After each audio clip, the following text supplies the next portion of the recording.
বাংলা চর্চা অডিও স্টোরিতে আজকের নিবেদন শিবরাম চক্রবর্তীর লেখা গল্প লাভের বেলায় ঘণ্টা। গল্পের শুরুতে চ্যানেলটিকে অবশ্যই সাবস্ক্রাইব করে বেল আইকনে ক্লিক করে রাখুন, যেন আমাদের সমস্ত নোটিফিকেশন সবার আগে আপনি পেয়ে যান। আর হ্যাঁ, পরিচিতদের সঙ্গে শেয়ার করতে ভুলবেন না। শুরু করছি আজকের গল্প লাভের বেলায় ঘণ্টা। ঘাটশিলার শান্তি ঠাকুর বলেছিলেন আমায় গল্পটা। ভারী মজার গল্প, দারুণ এক দুরন্ত ছেলের কাহিনী। যত রাজ্যের দুষ্টুবুদ্ধি খেলত ওর মাথায়।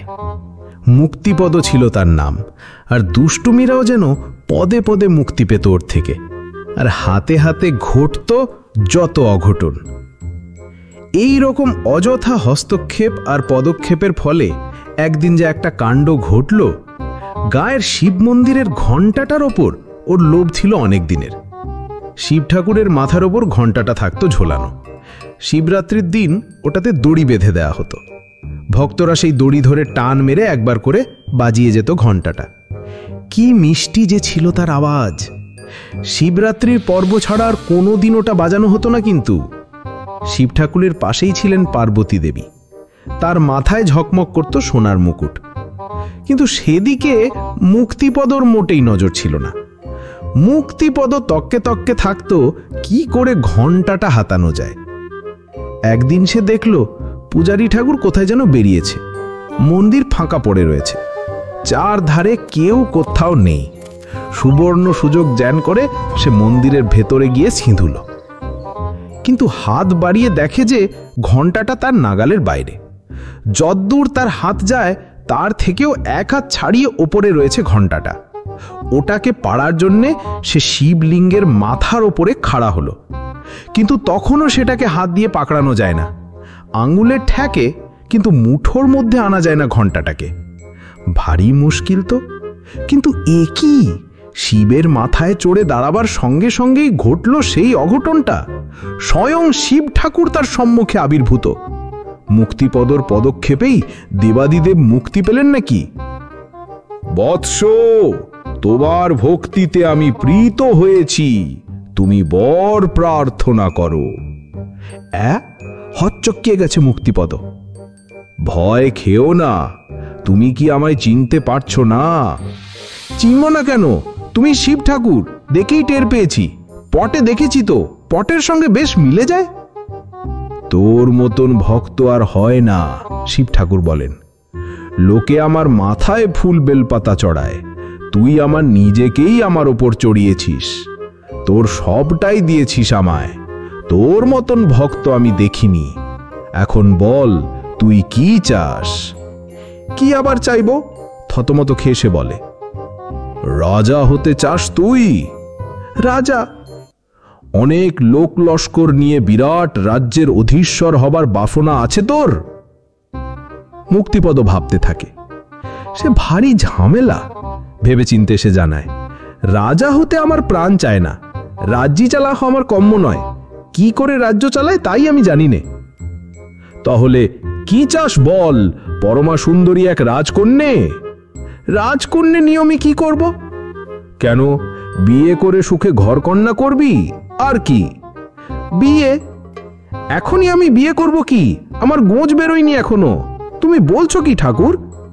তাহলে হাতি ঘোড়া কি চাস বল তুই? বর দিতে এসে এমন বিড়ম্বনা শিব ঠাকুরের বুঝি কখনো হয়নি। আমি তোকে বর দিতে চাই, বর না দিয়ে আমি ছাড়ব না।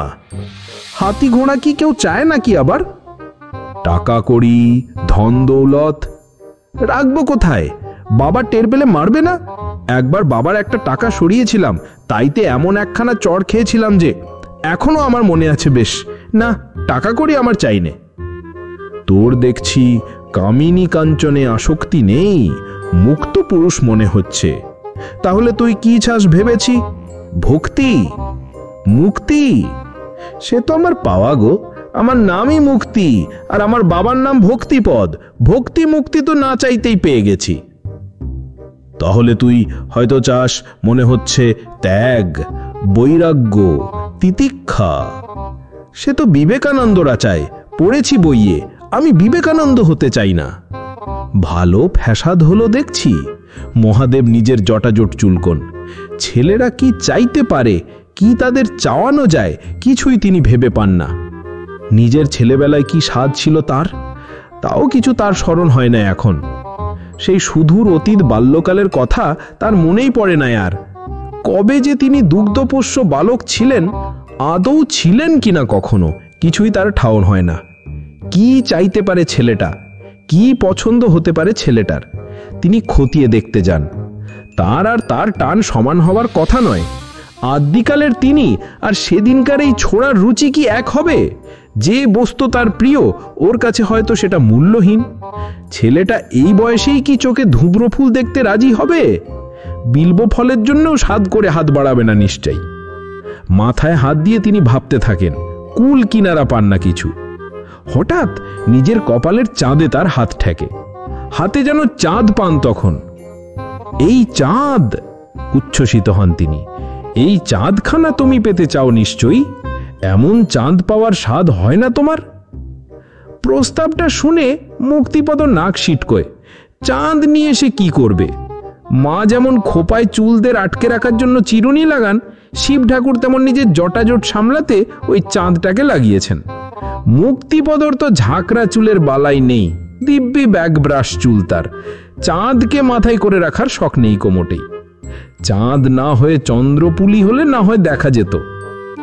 ও তো আধখানা চাঁদ, উনি আমি কি করব? আপনি বুঝি আমায় অর্ধচন্দ্র দিচ্ছেন, ঘুরিয়ে অপমান করছেন আমায়? ফোঁস করে ওঠে সে।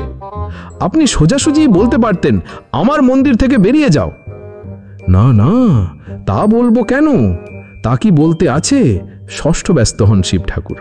এত বড় ভক্ত তুমি আমার, তোমাকে আমি অমন কথা বলতে পারি কখনো? ভক্ত আধীন ভোলানাথ, শুনেছ নাকি কথাটা? তাই বলুন। আমি ভাবছিলাম চাঁদের টুকরোটা হাতে নিয়ে নেড়ে ছেড়ে তুমি দেখতে যদি একবার। আর যদি তোমার পছন্দ হতো? চাঁদে হাত দিতে যাব কেন আমি? আমি কি বামন নাকি যে বামনরাই তো চাঁদের দিকে হাত বাড়ায়? আমি বেশ ঢ্যাঙা, দেখছো না? এর মধ্যেই 5 ফুট 4.5 ইঞ্চি। বাবা বলেছেন আমি আরো ঢ্যাঙা হব। আমাদের বংশে সবাই নাকি তাল গাছ। তাহলে তো তুমি এমনিতেই চাঁদ পাবে। তাল গাছের মাথাতেও চাঁদ থাকে, দেখা যায় প্রায়। দেখোনি তুমি? পুকুরের জলের মধ্যেও দেখেছি, ডোবার মধ্যেও আবার। চাঁদের সঙ্গে আমাকেও তুমি ডোবালে দেখছি। ভারী ফ্যাসাদে ফেললে আমায়। বর দেব বলে কথা দিয়েছি, অথচ কিছুই তোমায় দিতে পারছি না। কিছুই তুমি চাও না, অথচ দিতেই হবে আমায় কিছু। না দিয়ে উপায় নেই, নইলে আমার কথাটা মিথ্যে হয়ে যায়। মিথ্যে কথা আমি বলি না আবার। কি মুশকিলে যে পড়লাম। আচ্ছা, তুমি কিছু খেতে চাও? খাবারের কথায় তার উৎসাহ দেখা দেয়। কি খাওয়াবেন বলুন? কি খাওয়ানো যায় তোমায় ভাবছি তাই, শিব ঠাকুর বলেন। সত্যি বলতে আমাকেই সবাই ভোগ দেয়, আমি কখনো কাউকে ভোগ দিইনি। এমনকি তোমার ওই পার্বতী ঠাকুরনকেও না। তোমার ভোগে কি লাগতে পারে ভেবে দেখি এখন। তিনি ভাবতে থাকেন। তারকেশ্বরের ডাব। হাতের কাছে প্রথমেই ডাবটা পান, সেটাই পারেন সবার আগে। ডাব? ডাব কেন? আপনার সঙ্গে তো আমার আরই হয়নি যে ডাব দিয়ে ভাব পাতাতে হবে। তাহলে বৈদ্যনাথ ধামের প্যাড়া, কাশীর মালাই লচ্ছি, কৈলাসের ভাং। ভাংটা কি জিনিস জানতে চায় মুক্তিপদ। কিন্তু মহাদেবর বেশি ভাঙতে যান না। ছোট্ট ছেলের কাছে নেশার কথা পাড়াটা ঠিক হবে না তার মনে হয়। নন্দী ভৃঙ্গি ঘটে, তারাই বানায়, তারাই জানে কি জিনিস। তারপর ঘুরিয়ে বলেন কথাটা। ভাং মানে ওই সিদ্ধি আর কি, শুদ্ধ ভাষায়। তুমি কি সিদ্ধি লাভ করতে চাও? একদম না, ও তো সাধক লোকেরা চায়। আমি কি সাধক, যোগী, ঋষি আমি? তাহলেও শুনি তো। আমি খাই কেবল, মানে আমি পান করি মাত্র। খেতে কেমন? সিরাপের মতন কি? আখের রস যেমন ধারা হয়ে থাকে, খেতে মিষ্টি হলে দিতে পারেন। না, তা খেয়ে তোমার কাজ নেই। পানীয় তো আর খাদ্য নয়, ওতে পেট ভরে না। তোমাকে আর কি দেওয়া যায় দেখছি।